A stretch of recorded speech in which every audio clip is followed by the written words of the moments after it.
100টা follow না হওয়ার জন্য আমি ফেসবুকে লাইভ করতে পারছি না, এটাই আমার আফসোস। দেখা যাক কবে 100 হয়। প্রায় কাছাকাছি গিয়েছি, দেখি 100 হলে খুবই ভালো হয়। এখনো পর্যন্ত 97টা হয়েছে। এখনো পর্যন্ত 97টা ফলোয়ার্স হয়েছে। 97টা। 99টা হয়ে গেছে।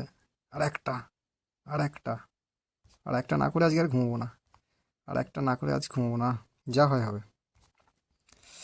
দেখি যতক্ষণ না আজকে একটা হবে, মানে 100টা কমপ্লিট হবে, ততক্ষণ আজকে ঘুমাবোই না। টার্গেট। টাইম হয়ে গেছে 11টা বাজতে যাচ্ছে।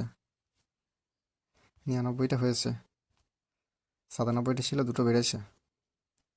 ঠাকুর, হে ভগবান, হে ঈশ্বর। আর একটা।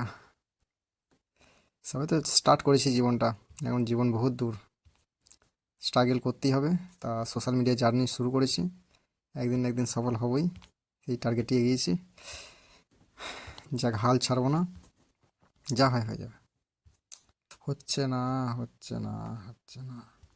আর একটা হলেই আমি ফেসবুকে লাইভ করতে পারবো।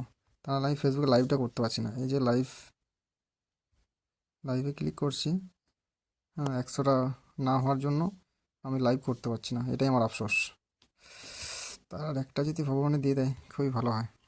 আর এই দিনটা আমার সারা জীবন মনে থাকবে, যে 99 আমি আটকে গেছি, আর একটার জন্য পেরে উঠছি না। জানি না কি হবে, কখন হবে, বা কতক্ষণে হবে, কিন্তু আমি চেষ্টা চালিয়ে যাব। হাল ছাড়লে হবে না। যে কোনো জিনিসই, শুধু এইখানেও, যে কোনো কর্মেরই হাল ছাড়লে তুমি হেরে গেলে। কিন্তু তুমি তার প্রতি মনোযোগ দিয়ে যদি স্থায়ীভাবে থেকে যাও, একদিন সেই তোমাকে খুব সুন্দরভাবে আপন করে নেবে, এবং তার পরিবর্তে তুমি তাকে, মানে সব কিছু আশা পূরণ করতে পারবে। দেখ, 99টা হয়ে আছে, 11টা বেজে গেল, এখনো পর্যন্ত 99টাই রয়ে গেল। জানি না হবে কি হবে না। হে ভগবান, হে ভগবান। এই বলেছে আমার ভিডিও।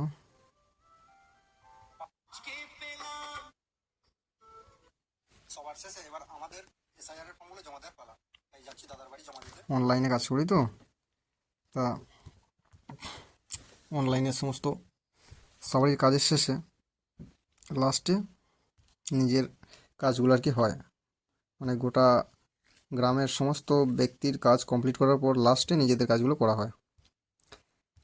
আমি এই ভিডিওটা পোস্ট অবশ্যই করব, যে আমার 99 এসে আমার প্রায় আসার কাছাকাছি 100, তাও হতে পারছি না।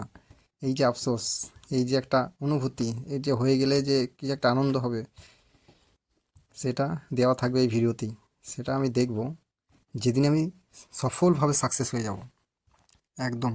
এই যে একটা ফলোয়ার্সের জন্য আমাকে লাইভ করতে দেওয়া হচ্ছে না, বা এই একটা ফলোয়ার্সের জন্য সব কিছুটাই আটকে আছে, এটাই একদিন খুব সুন্দর ইতিহাস হয়ে থাকবে।